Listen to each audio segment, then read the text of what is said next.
अस्सलाम वालेकुम जी, कैसे हैं आप। अगर आपके पास कुछ इस किस्म का डाटा आ चुका है, यहाँ पे जनवरी लिखा हुआ है, यहाँ तक फरवरी लिखा हुआ है, यहाँ तक, और आप चाहते हैं कि जनवरी के बाद यहाँ पे खाली रो आ जाए, फरवरी के बाद आपके पास यहाँ पे खाली रो आ जाए जिसमें आप इन वैल्यूज़ को सम करना चाहते हैं, ठीक है। तो अगर आप मैनुअली करते रहेंगे तो बड़ा मसला है, काफ़ी सारा टाइम लग सकता है। तो एक काम करें, शॉर्ट काम करें। वो क्या, यहाँ से लेकर नीचे तक आप सिलेक्शन करें। सिलेक्शन करने के बाद कंट्रोल जी या F5 को प्रेस करें, स्पेशल में जाएं और यहाँ से कांस्टेंट के ऊपर क्लिक करें, ओके को प्रेस करें।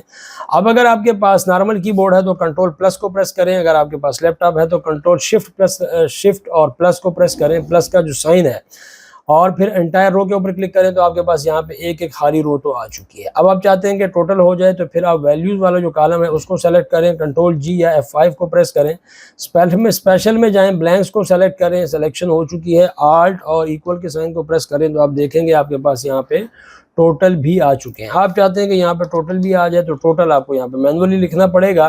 कंट्रोल सी और नीचे कंट्रोल बी भी इसको कर दें, कंट्रोल सी करें और नीचे आके यहाँ पे कंट्रोल वी कर दें, और इस तरीके से यहाँ पे भी आके इसको कंट्रोल वी कर दें और फिर नीचे आ जाएं तो यहाँ पे भी आप इसको कंट्रोल वी कर दें, ठीक है। अब वैसे तो आप कंडीशनल फॉर्मेटिंग की मदद से ये कर सकते हैं, लेकिन चूंकि अब यहाँ पे इतना टाइम नहीं है तो जस्ट आप इसी वीडियो को लाइक कर दें और शेयर कर दें। Thank you very much.